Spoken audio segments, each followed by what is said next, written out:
Voilà, première leçon de guitare basse. Donc d'abord bien accorder la basse évidemment.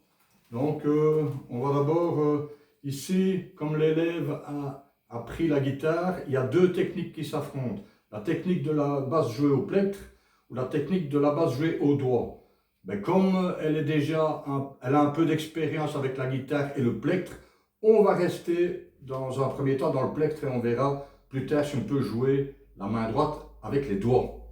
Donc là pour l'instant, il faut retrouver plus ou moins les mêmes sensations que celles qu'on avait obtenues avec une guitare, à savoir le contrôle de la corde avec la paume. Donc il faut se mettre au niveau du chevalet. Donc à l'endroit où la corde repose sur le pontet,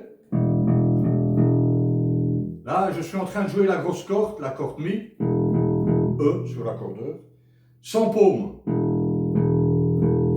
On sent qu'il n'y a pas de contrôle de corde. Hein. Là j'avance ma paume, voilà, commence à y avoir un contrôle de corde. Si ma main se déplace vers les micros, à un moment donné, il se passe ceci. Il n'y a plus rien. Il n'y a plus de notes. Il n'y a plus qu'une corde étouffée. Donc il faut trouver le sweet spot de la position de la paume pour obtenir plus ou moins ce résultat. Donc c'est pas ça. C'est pas ça. C'est entre les deux le contrôle pour pouvoir contrôler les croches et les doubles croches. Voilà, on écoute ici chez l'élève si on arrive à... Non, c'est la corde à vide, tout simplement. Donc en fait, le but c'est grosse corde à vide et les autres cordes, il faut les contrôler, il faut les bloquer avec simplement un appui léger des doigts. Oui, ok. Ça me paraît plus ou moins correct. Voilà, donc pendant tout l'exercice, il faut bien contrôler que la paume ne bouge pas, qu'elle reste dans cette position-ci. Ouais, ok.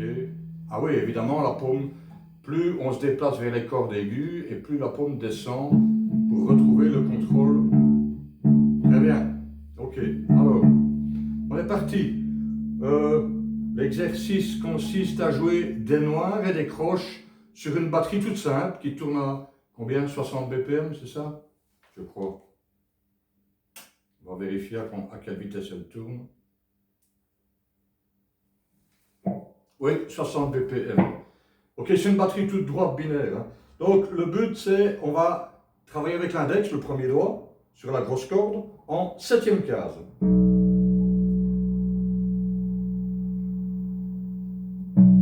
Alors, il faut être le plus proche possible sur la case du bord droit de la case, tout près de la frette. Si je suis au milieu de la case, j'ai ça, des frises, et si je suis au début de la case, c'est une catastrophe.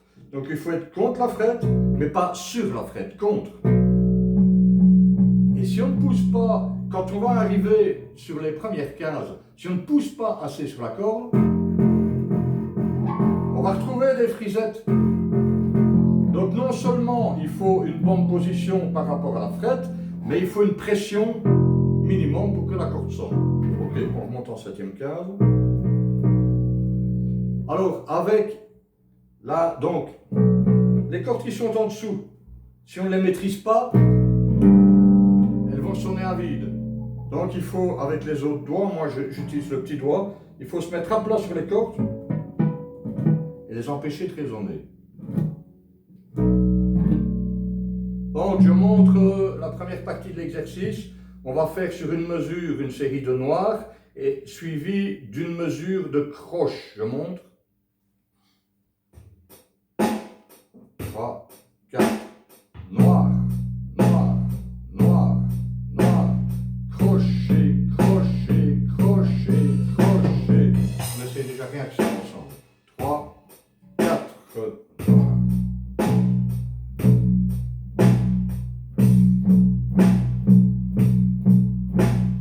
Ok, très bien. Une fois qu'on a réussi à faire ces deux mesures-là, il faut bouger toute la main de 2 cases. Il faudrait que le pouce, l'index et tous les autres doigts restent solidaires et bougent de la même façon.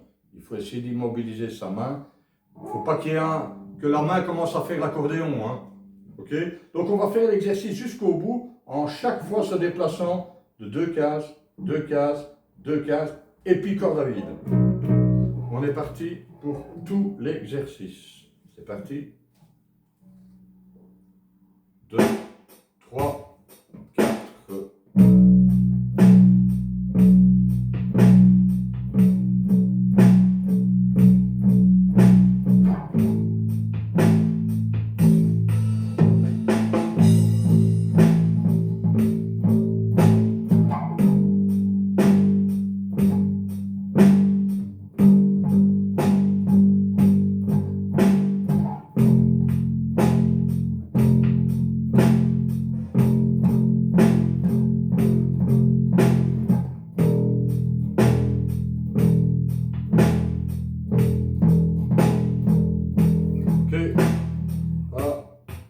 Premier exercice réussi.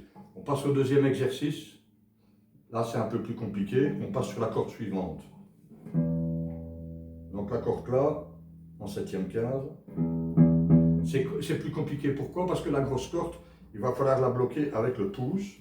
Et quand je dis bloquer, c'est pas pincé, hein, c'est bloqué. Et les deux petites cordes qui sont en dessous, même chose, il faut les bloquer avec un appui léger du petit doigt et des autres doigts s'il faut. Donc ça va ressembler, on va jouer uniquement les deux premières mesures sur cette position-là et puis on jouera les autres positions après. On est parti. 1, 2, 3, 4.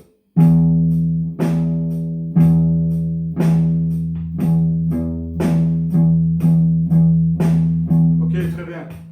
Voilà, c'est correct. Le pouce est bien mis. Le petit doigt est bien mis, la corde est bien pincée. Donc attention, chaque fois qu'on a commis 2 mesures, 2 cases, ouais c'est ça, 2 cases, c'est ça, 2 cases, ouais, et puis corde à vide, hein, c'est le plus compliqué, hein, parce qu'il faut, c'est cette corde-là qui est à vide, hein, quand on est à vide, et les autres, il faut arriver à les bloquer, hein. C'est le plus compliqué, c'est à vide. Ok, on va en 7. Et on est parti pour tout l'exercice sur la corde là. 3, 4, noir, noir, noir, noir, crochet, crochet, crochet, crochet, shift, noir, noir, noir, crochet, crochet, crochet, crochet, shift, noir, noir, noir, crochet, crochet, crochet, crochet, noir, noir, noir. Crochet le plus dur, à vide.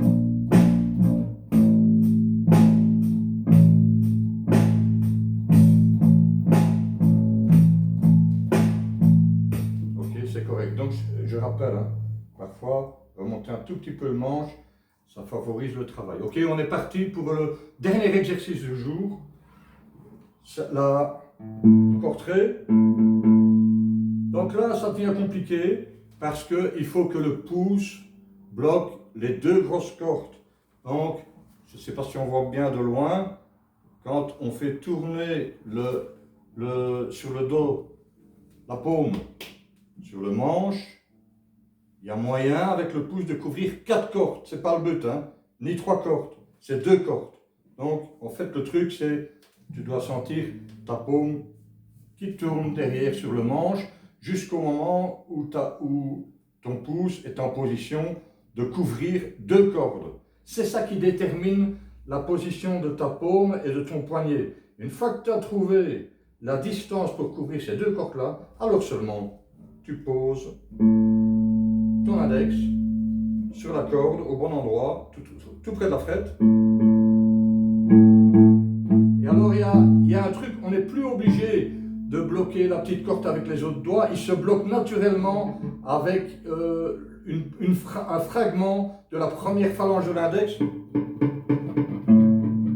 Donc en fait, la difficulté ici, très clairement, c'est le pouce.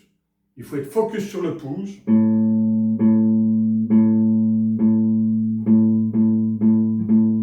On va voir, ça a l'air correct, hein? Ça a l'air correct, le pouce est bien mis, c'est bloqué. Donc je pense qu'on peut faire l'exercice directement, quoi. Donc 4 noirs, 4 croches. Hein. 8 croches. 4 noirs, 8 croches. De mesure. 1, 2, 3, 4 noirs.